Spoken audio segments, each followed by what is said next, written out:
Untuk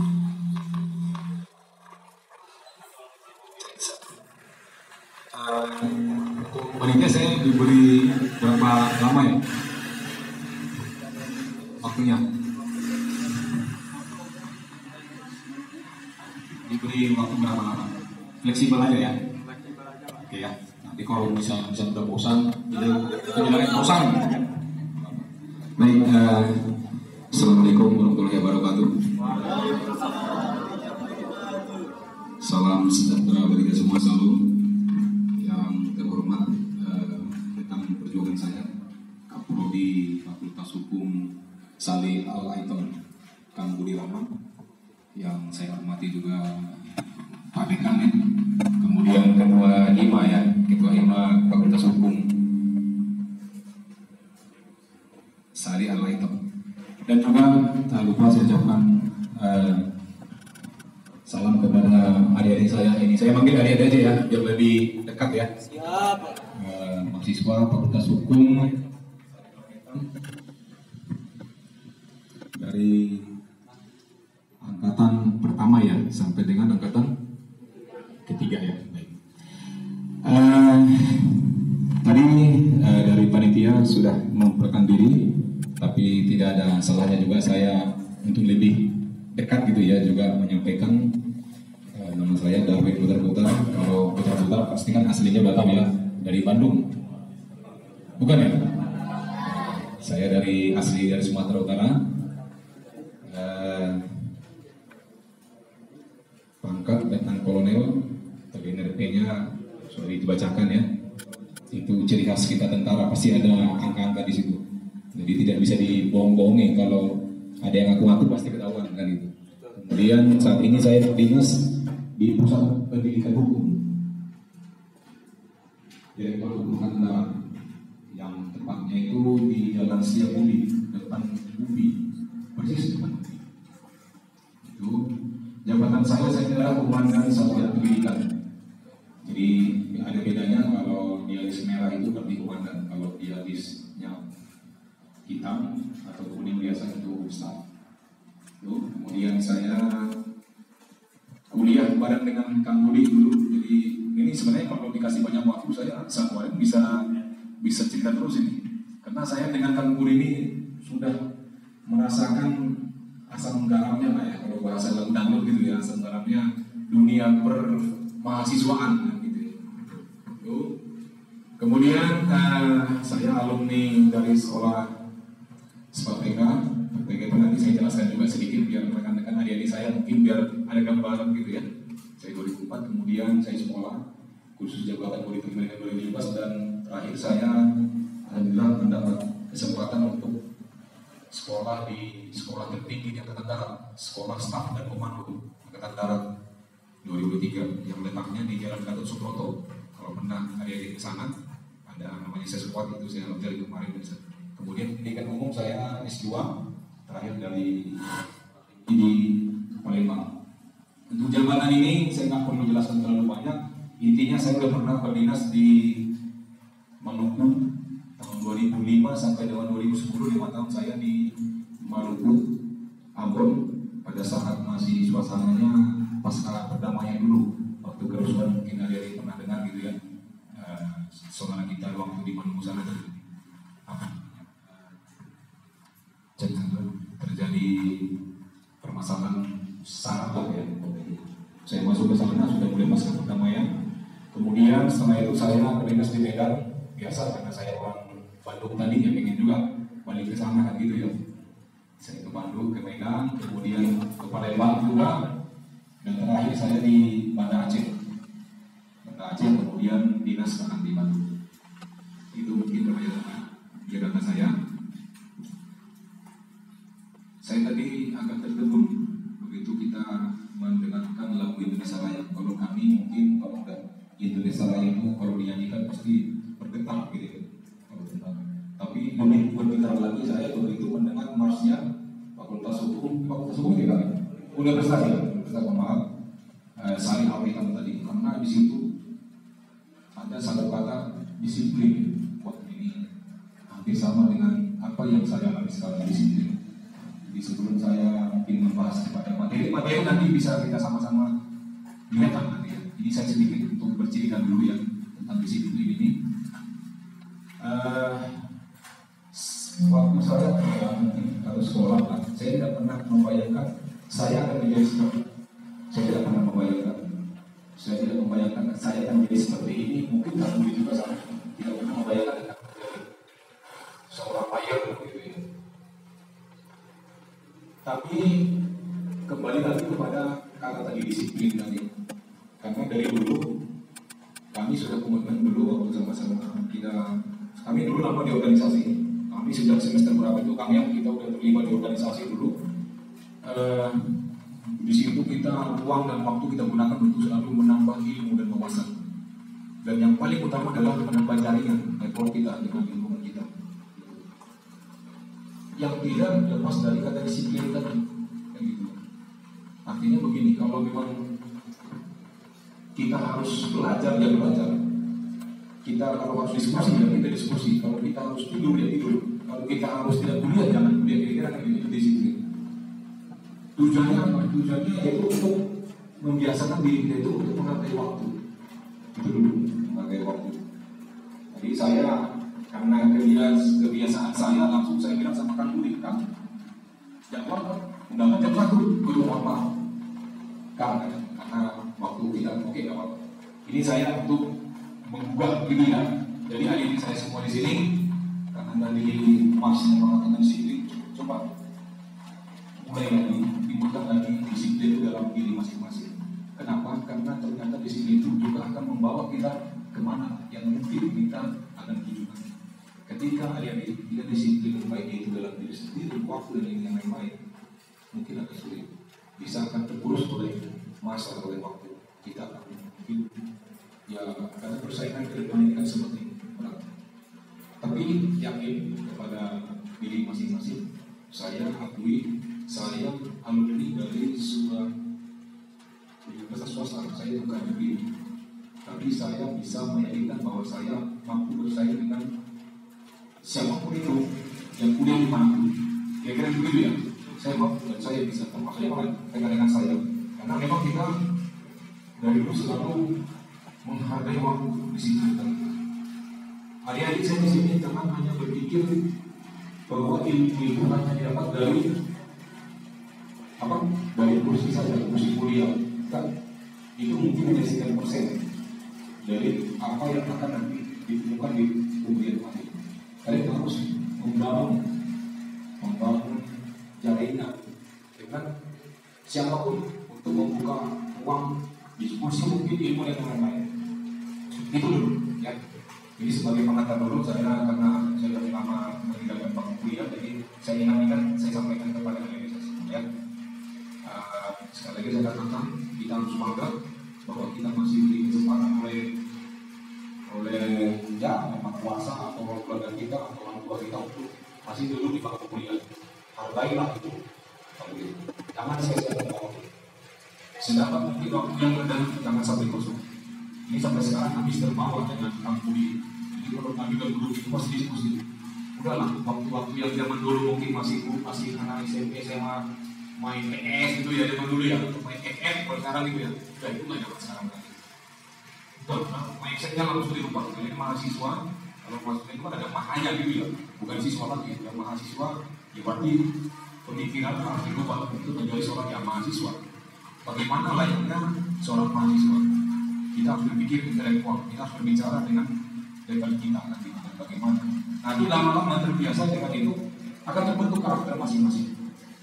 Ya memang tidak akan mungkin semuanya ya bulan-bulan sih bisa, tidak akan semuanya mungkin sesuai dengan harapan masing-masing. Tetapi setidaknya kita berupaya, kayak gitu ya. Berupaya. Saya alhamdulillah dari beberapa rekan yang saya tahu.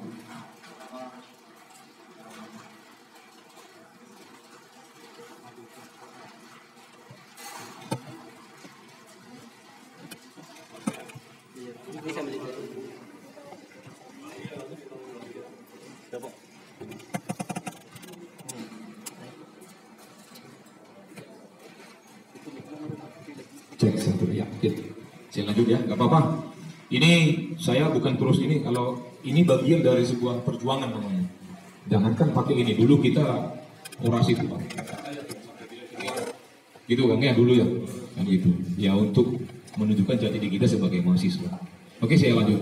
Itu jadi kembali lagi penekanan awal dari saya dulu, modal awal yang saya ingin tularkan kepada adik-adik saya semua di sini, bahwa coba disiplinkan diri dulu, disiplin waktu dan yang lain-lain. Setelah itu nanti baru kita. Nah, baik. Kembali kepada tema yang disampaikan, hukum militer dari ruang sidang hingga medan perang. Ya ini, ya saya sangat apresiasi dari adik-adik untuk mengambil tema ini karena memang inilah yang selalu yang kita lalui kan gitu ya dalam hari-hari kami sebagai tentara yang bertugas di dunia hukum. Coba ini nih yang keluarga dulu lah, nggak apa-apa. Yang keluarga tadi, nah ini istri saya jaksa ya.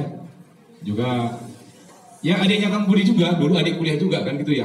Karena kita dulu organisasi kan paling gampang untuk mencari gitu ya. Mana adik-adik coba kumpul di sini dulu. Ya, gitu ya. Itulah dulu enaknya sebagai senior kan gitu ya. Jadi kami dulu anak BEM ya, kita dulu kan beda. Kalau Kang Budi dulu BPM dulu. Kalau saya Senat. Dulu beliau BP ya Kang ya. Nah, jadi kalau kita dulu di Senat itu ya berlaku gitu. Ya alhamdulillah sampai sekarang dapat jodohnya adik kuliah juga kan gitu. Sekarang dinas di Kejaksaan Tinggi di Jambi juga. Kemudian anak saya alhamdulillah ada 3 cowok semua. Oke, ini mungkin sekian singkat dari keluarga kecil saya. Saat ini keluarga saya berdomisili di Jambi. Di Jambi. Ada orang Jambi di sini? Nggak ada ya? Jambi di mana? Oh, Batanghari ya. Nanti main-main ke rumah ya. Kan udah nilai plus itu. Kemudian saya masuk ke materi lah ya. Coba diputar ini bisa nggak? Silakan dicoba dilihat tadi. Ada suaranya nggak? Ini berkaitan dengan tema tadi. Bisa digedein nggak, diulangi?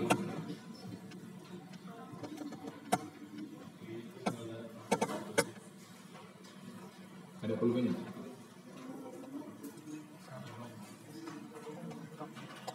Nah itu.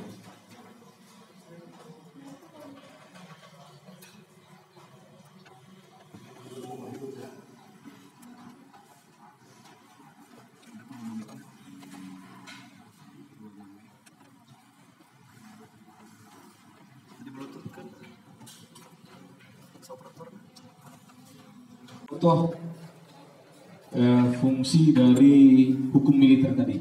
Nih, ya.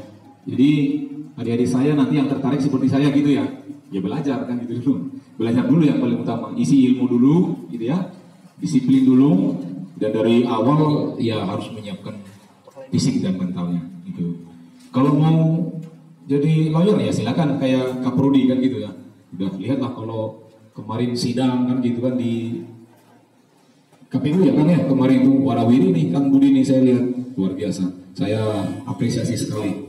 Yang dulu sama-sama kita masih di bangku kuliah gitu ya, ternyata sudah kemana-mana. Bisa? Nggak bisa ya? Oke, ya.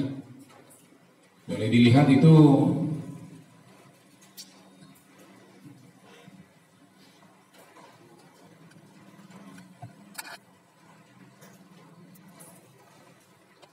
Ya. Itu siapa kira-kira itu?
Baik, itu persepsi kalau bahasa kami di militer ya.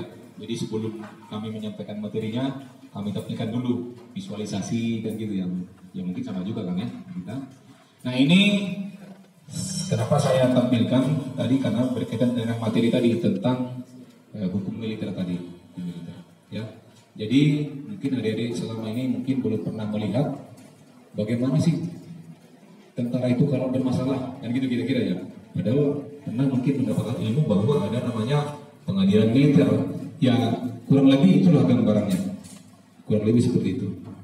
Jadi kita juga tunduk pada aturan yang ada. Kalau salah ya dihukum juga kan gitu ya. Itu tadi video ini menceritakan tentang seorang prajurit ya, masih berada seperti ini anak buah saya ini, karena dulu dia mungkin sama pacarnya gimana gitu ya, tahu-tahu ya dihantam lah, meninggal dunia kan gitu. Akhirnya diproses sidang seperti itu. Nah, ya tetap di sidang. Kita di sidangnya namanya pengadilan militer. Jaksanya kalau JPU, kalau di sipil ya, kita auditor militer. Jadi saya sebelum sebagai komandan satuan pendidikan saya pernah jadi auditor. Itu yang kemarin saya tadi yang diuraikan dalam RH tadi itu pernah di Roadmill Palembang dan di Banda Aceh. Itu pada saat itu jabatannya sebagai auditor militer. Itu. Jadi kita menyidangkan perkara-perkara memang yang dituntutkan. Perkara apa saja yang bisa dituntut kepada militer? Ya seluruh perkara-perkara yang ada ancaman pidananya, kan gitu ya? Ada ancaman pidananya. Berlaku nggak KUHP misalnya? Ya berlaku. Karena memang KUHP itu adalah bagian dari hukum materi yang kita juga terapkan. Hukum militernya ada juga. Namanya kita undang-undang hukum pidana militer kan gitu. Jadi ini kalau di umum ya bisa saya gambarkan. Kalau yang berlaku KUHP, kalau kita ada dua, ada KUHP, ada KUHPM. KUHP-nya kita undang-undang hukum pidana ya, kalau militernya kita undang-undang hukum pidana dua-duanya berlaku. Contohnya misalnya apa? Ya contohnya perkara-perkara yang berkaitan dengan dinas militer. Banyak. Contoh misalnya pengkhianatan, apalagi misalnya meninggalkan pos, ya kan? Atau menghilangkan senjata, itu kan perkara militer itu. Nanti ada kita lagi dengan koneksitas, nanti bisa kita bahas kalau mudah-mudahan ada waktu ya nanti ya, mudah-mudahan ada waktu. Itu, apalagi misalnya disersi, apa dengan disersi kan? Tentara disersi gitu. Jadi disersi itu adalah tentara yang meninggalkan dinas, dia sudah menjadi tentara karena tidak mampu mengikuti aturan di kita, tidak mampu dia lari kabur dia, namanya disersi. Ya kita sidang. Banyak pasal yang masih berlaku. Jadi di kita di militer ini juga berlaku ketentuan pidana apabila memang dilanggar oleh setiap prajurit. Namanya proses penyelesaiannya itu berbeda, bukan di pengadilan umum, bukan di pengadilan negeri. Kita ada di pengadilan militer. Gitu. Kalau di Bandung ini tempatnya itu yang di Buah Batu. Buah Batu ada pengadilan militernya. Kalau auditor militernya itu ada di Jalan Riau ya, kalau nggak salah auditor militer. Jadi di militer itu lengkap kita. Kalau hukum itu makanya luas. Nanti ya mudah-mudahan dari yang ada di sini adik saya ini bisa menjadi pengganti saya lah kan gitu ya kira-kira ya. Luas ruang lingkup hukum militer itu. Ada hakim militernya, ada jaksanya yang disebut dengan auditor, ada juga penasihat hukumnya, penasihat hukum militer ada. Itu lengkap. Ya apa yang ada di umum di kita juga ada. Seperti itu. Jadi sangat luas jabatan itu. Dari mulai Prada seperti anggota saya ini sampai dengan jenderal itu semua lengkap jabatan itu di sana. Nah tinggal kita kan gitu ya.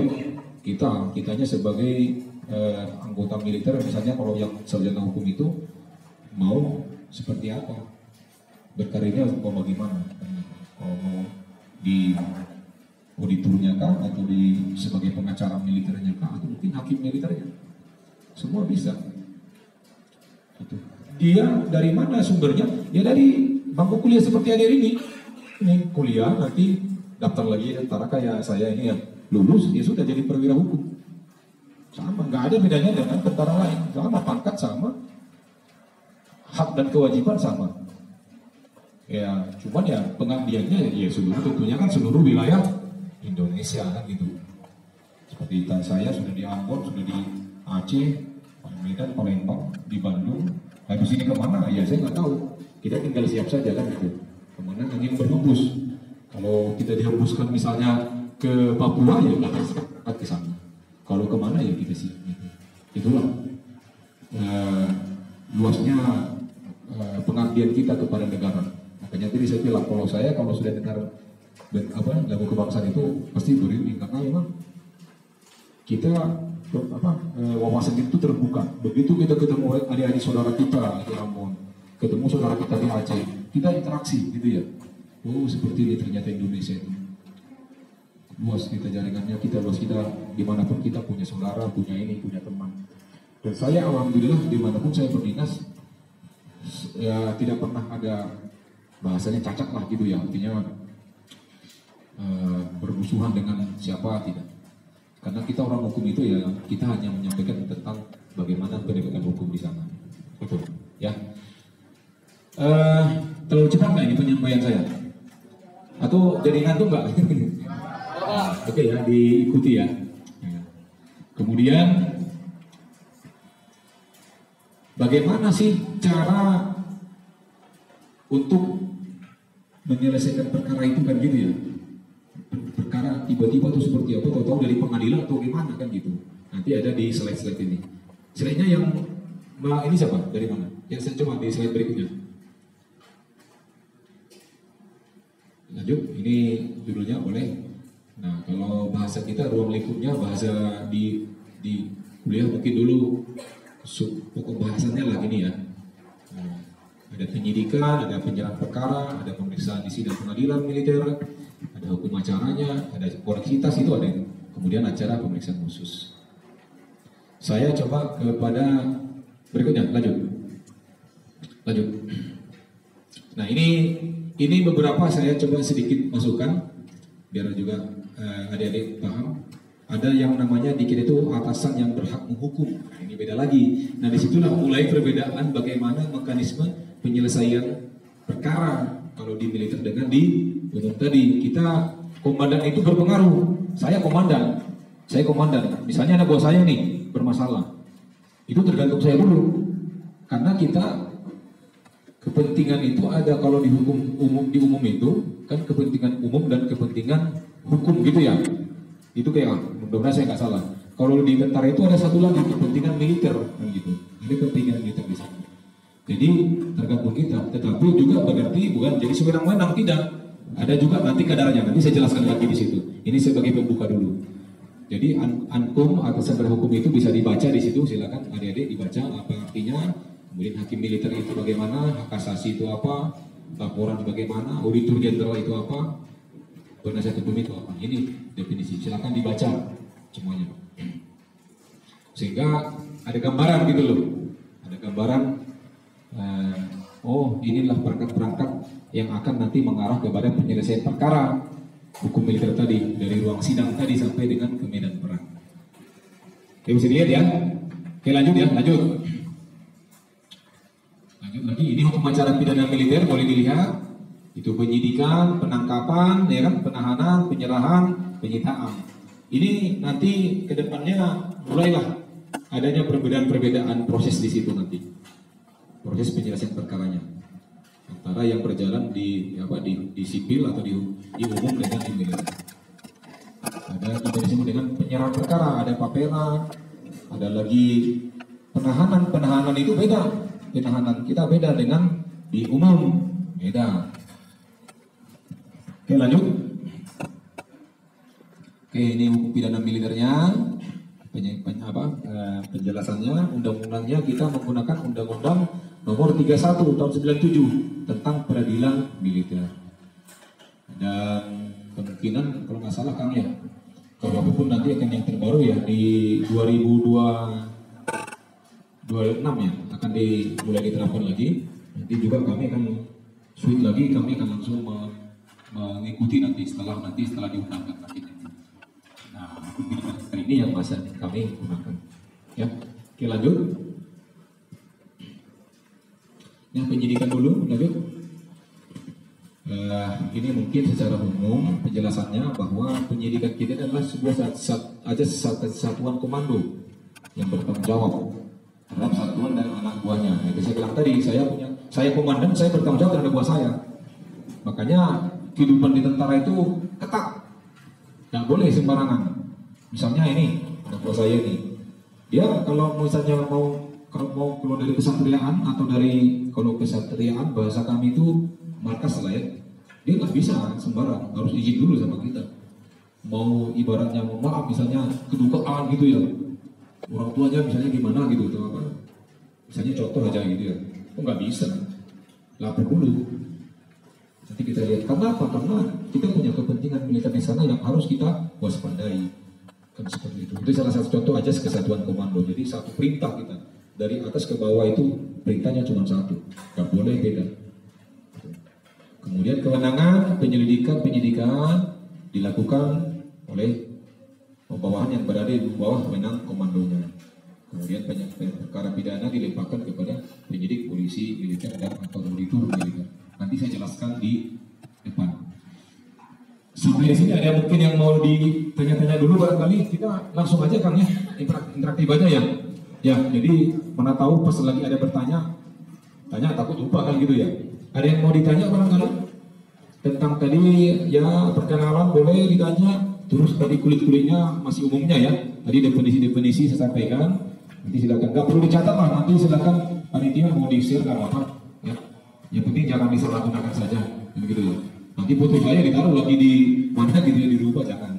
Kita kooperatif saja, untuk kebutuhan keilmuan silakan digunakan untuk memperdalam wawasan dan ilmu ya. Gitu. Oke, saya lanjut ya. Teman-teman kalau ada yang mau bertanya silakan berdiri, perkenalkan diri ya, biar kami interaktif saja.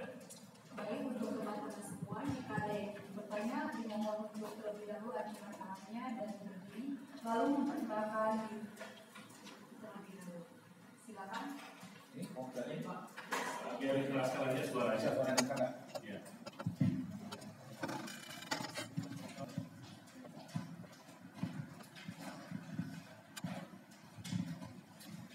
Baik, perkenalkan nama saya Teddy Hidayat dari Prodi Hukum semester 5. Saya mau bertanya terkait tadi yang berlaku itu kan Undang-Undang nomor 9 Undang-Undang tahun 1997 ya Pak. Kalau yang Undang-Undang nomor 25 tahun 2014 itu juga berlaku. Nah, di situ kan ada nih yang terkait dengan ruang lingkup hukum militer, itu ada di pasal 6 ayat 1 poin A dan poin B. Kalau ruang lingkup disiplin militer itu yang poin A itu di militer, tapi di poin B-nya itu mengatakan orang yang berdasarkan undang-undang dipersamakan dengan militer. Itu maksudnya apa ya Pak? Kalau yang di situ. Terima kasih Pak, itu yang saya tanyakan.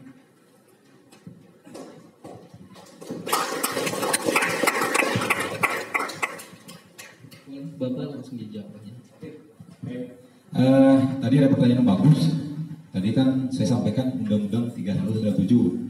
Ada lagi Undang-Undang nomor 25 tahun 2024. Jadi kita ini militer itu ada, kalau ini kan tadi karena saya fokus ke hukum militer ya, peradilannya, saya jelaskan sedikit tentang itu. Kita itu ada namanya juga tentang hukum disiplin militer. Itu hukum disiplin militer itu ya tadi yang disampaikan oleh rekannya tadi ya, Undang-Undang nomor 25 tahun 2024. Di situ menyebut kepada militer itu subjek, berlaku tentang subjek ya. Jadi subjek kita itu ada, nanti ya ada di sini juga mudah-mudahan nih saya lihat, nanti kita sambil berjalan, tapi saya jelaskan di awal dulu. Ada militer, ada yang dipersamakan dengan militer, kemudian ada lagi itu statusnya siswa yang masih belum sepenuhnya militer, dan banyak itu. Nah, yang kalau dipersamakan yang bagaimana kira-kira kan gitu ya. Jadi kita di militer ini ada beberapa kebutuhan-kebutuhan yang bisa diberikan statusnya sebagai militer. Contoh misalnya tentang, pernah lihat nggak Kediko Buzzer pakai baju tentara ya, iya kan? Nah, ada dia baju gitu. Dia pakai pangkat letkol sama kayak saya nih. Dan dia diundang di istana negara, diundang segala macam dengan menggunakan itu. Padahal kan dia bukan tentara kan? Nah, bisa. Kenapa? Karena menurut negara dalam konteks ini TNI lah kan saya bilang, ada sesuatu hal ilmu atau ilmuwan ataupun apapun yang dibutuhkan oleh saudara jadi komisioner tadi, makanya diberikan hak kepada dia untuk menggunakan itu. Sah secara negara, tapi tidak sepenuhnya sama dengan yang militer tadi. Dia di poin yang dipersamakan dengan militer. Pada saat kapan dia bisa menggunakan itu? Ya pada saat negara membutuhkan itu. Jadi dia tidak bisa sehari-hari pakai baju itu, nggak bisa.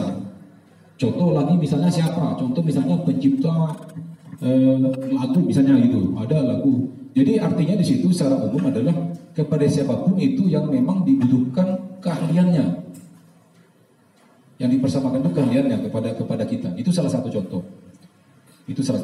Jadi ketika misalnya adik-adik ini ada yang punya, nah ini saya sampaikan perkembangan ke depan, bahwa ke depan ini kita akan membentuk salah satu namanya angkatan cyber. Cyber itu adalah artinya yang punya kemampuan dalam dunia cyber kan gitu ya. Mengingat ke depan ini perang kita ini lagi bukan perang konvensional dalam arti tembak menembak ketemu. Kita ke depan ini perangnya itu udah perang teknologi. Dan sadar atau tidak sadar ini sudah kita rasakan. Contoh yang paling nyata apa? Contoh terjadinya pembobolan situs-situs resmi negara. Itu kita tidak tahu. Bisa jadi memang itu orang iseng, bisa jadi juga dari negara luar yang memang mencoba untuk menghancurkan teknologi kita. Kita nggak tahu, untuk mencuri data intelijen kita dan lain-lain. Itu makanya dibutuhkan. Nah nanti kalau misalnya saat ini belum terbentuk angkatan itu, pasti dicari orang-orang yang memang yang mampu untuk itu, untuk mengapain dia diberikan haknya. Ya, kalau nggak begitu kan dia tidak akan terikat nanti kepada militer untuk memberikan kemampuannya kan gitu, untuk membantu negara dalam konteks itu ya. Itu. Jadi nanti ada di sini Kang, nanti akan saya jelaskan lagi. Ada di sini nanti tentang subjeknya lagi nanti ya. Oke, terima kasih. Yang lain ada? Saya Pak. Ya lanjut.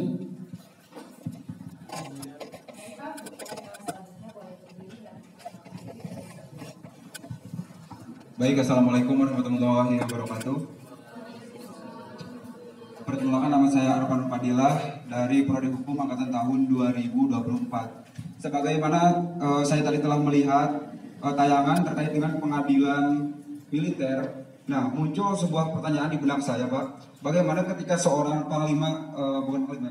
petinggi TNI atau jenderal melakukan korupsi? Nah, diadilinya itu dari pengadilan militer atau dari KPK atau dari dua-duanya? Mungkin itu saja dari saya. Terima kasih, Pak. Assalamualaikum warahmatullahi wabarakatuh.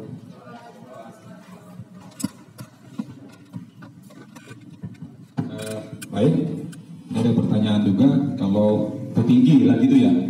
Petinggi ini bisa kita analogikan mungkin jenderal lah kan gitu ya.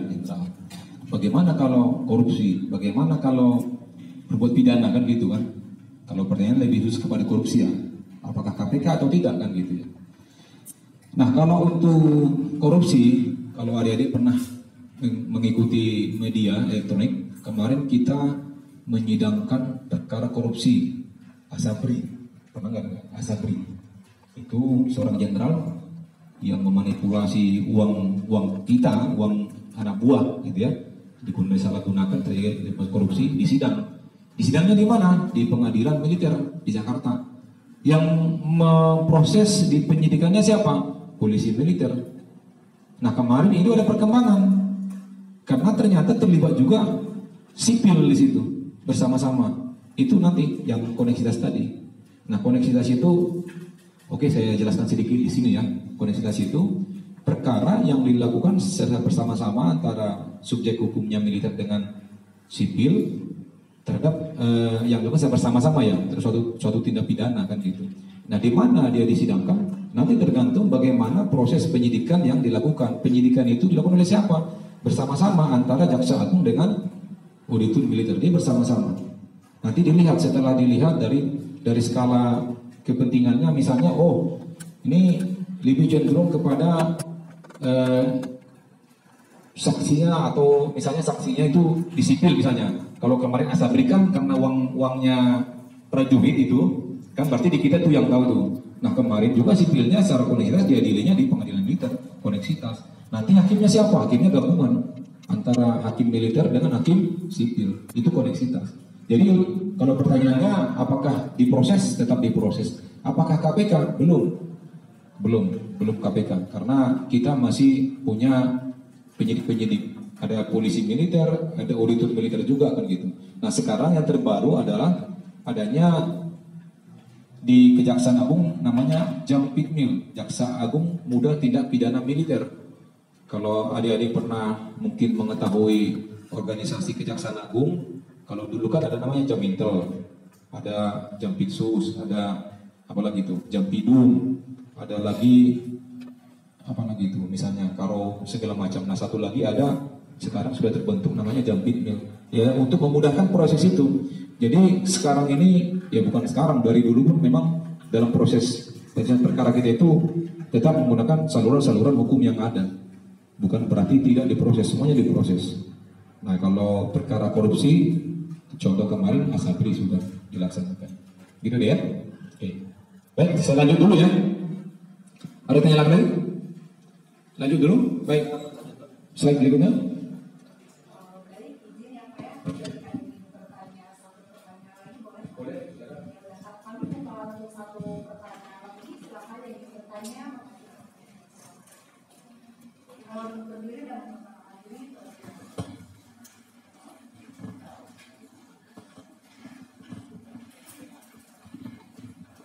Baik, terima kasih kesempatan yang telah diberikan kepada kami sebagai pendengar dari pemaparan materi oleh Bapak pemateri. Mungkin yang belum hal kami mengerti dari tadi yang telah dijelaskan, makanya kami akan mengajukan sebuah pertanyaan ataupun hal yang belum kami mengerti. Nah, jadi pertama dulu kita tahu bahwa dari awal tadi sudah diberitahu bahwa materi kita hari ini adalah hukum militer dari ruang sidang hingga medan perang. Jadi dari proses penjelasan Bapak tadi, saya sudah menyimak dari tadi itu tentang penyidikan ataupun proses pengadilan militer yang mana tadi ada di penyidikan. Jadi mana tadi komando, boleh minta moderator untuk menampilkan tadi tentang penyidikan. Tentang penyidikan tadi, saya lupa. Tapi saya sudah menyimak tadi. Nah di sini tadi yang pertama ada azas kesatuan komando dan bertanggung jawab terhadap satuan dan hak buahnya, yang artinya dia mempunyai kekuasaan tertinggi dari yang lain. Nah, kalau misalnya juga kita bandingkan dengan pengadilan umum, ini komando juga sama dengan hakim ya, ataupun di atas. Yang penting di dalam pengadilan militer ada juga pengadilan umum. Kalau misalnya kita tahu dalam pengadilan umum ada juga batasan hak-hak ya di dalam suatu peserta ataupun yang bekerja di dalam suatu pengadilan. Nah jadi yang menjadi pertanyaan saya ini, apakah ada batasan bagi komando militer dalam mengeluarkan perintah, baik itu di ruang persidangan ataupun hingga di medan perang yang terkait ataupun yang ada di dalam hukum militer. Yang saya ulang sekali lagi, apakah ada batasan komando yang dalam suatu memerintahkan yang ada ataupun yang sudah tertera di dalam hukum militer, seperti juga di hukum ataupun di pengadilan umum yang lain. Jadi sekarang jadi pertanyaan saya kembali kepada pembawa acara. Baik, beri tepuk tangan dulu buat Bang Polana. Baik, terima kasih. Jadi saya senang ya. Jadi kalau bertanya berarti menyimak kan gitu ya. Bukan hanya datang, hanya tidur dan enggak ini lewat saja jangan. Nah, oke. Tadi pertanyaannya adik kita tadi, nanti sebenarnya ada di slide berikutnya, tapi nggak apa-apa saya bilang di sini. Jadi yang dimaksud komando ini bukan dalam konteks dia menjadi seorang hakim, bukan. Gini ya, sederhananya. Tadi saya jelaskan bahwa di militer itu hukum pidana berlaku, hukum pidana militer berlaku, dan gitu ya. Oke, contoh nih sederhana. Oh, seorang tentara misalnya mukuli orang gitu ya, dipukuli. Berarti itu yang kena undang-undang mana itu? Kalau mukuli orang itu. Berarti kan KUHP kan? Pasal 35 berapa penganiayaan? Halo, penganiayaan 35 satu, oke nggak apa-apa. Oke masih tadi belum sempat buka kan penganiayaan nih misalnya. Dia lapor nih, misalnya Mbak siapa namanya? Adik siapa? Kalista ini biar lebih mudah gitu ya. Adik Kalista ini pacarnya tentara kan gitu ya. Pacarnya tentara. Pas lagi pacaran, cemburu nih si tentara karena lagi dekat sama yang nanya tadi kan gitu ya. Pas lagi jalan dilihatnya lo kok berduaan ini. Wah biasa jiwa tentara kan. Ditanya nggak mau jawab kan gitu ya. Dipukul lah, pang. Penganiayaan kan 351. Nggak terima, otomatis kan. Mau nggak dipukul kok. Kan tidak pidana itu kan gitu ya. Laporlah dia ke polisi militer. Nah polisi militer itu begitu menerima laporan karena tahu bahwa pelakunya tentara gitu ya. Anggaplah misalnya satuannya itu di Kodim misalnya gitu ya. Nggak tahu dulu ke Kodim, cek dulu. Kalau Kodim berarti komandannya siapa? Dandim ya. Kalau batalion berarti Danyon kan gitu ya. Itu dari komando tadi kan. Pak Dandim atau Pak Danyon, ini ada laporan dari orang mengatakan bahwa ada melakukan pemukulan penganiayaan.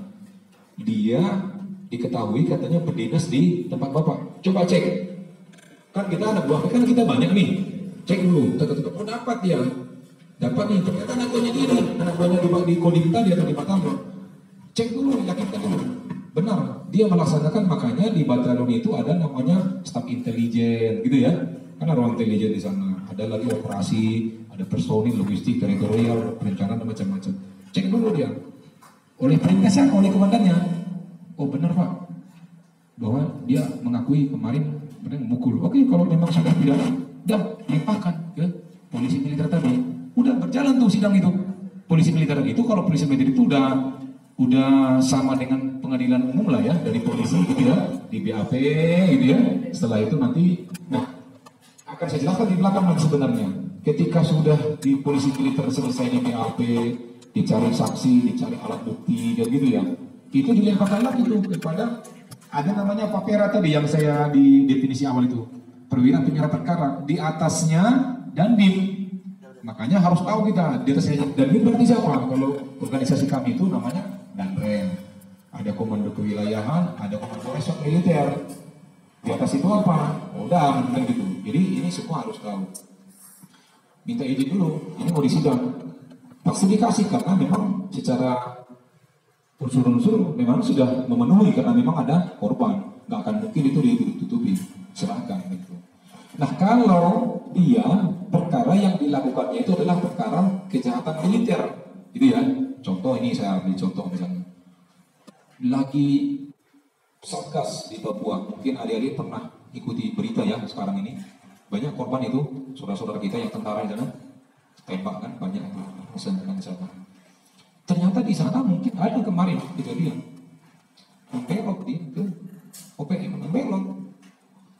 Kan kalau membelot itu kan berarti tanggung jawab komandannya itu kan, komandannya tahu. Jadi udah itu langsung proses itu nggak perlu lagi ini langsung di komandan itu nggak perlu dia lagi. Kalau memang dia ketangkap akan masuk kejahatan militer itu bukan pidana lagi yang dipakai. Tahu sampai situ ya. Nah, komandan tadi itu di situ ya untuk meyakinkan dulu karena kita punya anak buah kan gitu. Paham ya? Oke, nanti lebih lengkapnya akan kita jelaskan. Baik, lanjut. Udah ya, pertanyaannya udah dulu ya. Nanti ingatkan lagi ya, moderator kalau ada pertanyaan lagi. Baik, lanjut. Nah ini laporan polisi mungkin nggak jauh beda dengan kalau adik-adik sudah pernah membahas tentang laporan polisi nggak jauh beda dengan yang di umum sebenarnya. Ya pokoknya adanya syarat formal materialnya mau apa. Syarat formalnya apa ya tentang identitas kan gitu ya. Materialnya itu tentang orang yang kejadian. Oke, singkat saja lanjut. Nah ini syarat-syarat laporan polisi contoh kejadian dilaporkan harus tidak pidana, fakta perbuatan sangka, menuntut tidak pidana tadi yang saya jelaskan tadi ya. Kemudian tersangka adalah seorang atau lebih pada waktu melakukan tindak pidana adalah anggota TNI atau yang disamakan dengan TNI yang seperti disampaikan tadi pertanyaan yang tadi yang belakang yang disamakan dengan TNI. Oke lanjut. Ini penyidik. Nah mulailah perbedaan di sini. Boleh adik-adik lihat kalau Di umum penyidik siapa? Polisi ya. Kalau di militer boleh lihat itu. Siapa yang sebut penyidik itu? Jangan. Balik dulu yang tadi. Penyidik yang dimaksud dalam undang-undang ini adalah atasan yang berhak menghukum, polisi militer dan auditor militer. Kita punya 3 penyidik. Ada 3 tataran. Nanti saya jelaskan tentang masing-masing kewenangannya saya. Baik. Betul ya? Ajan ya?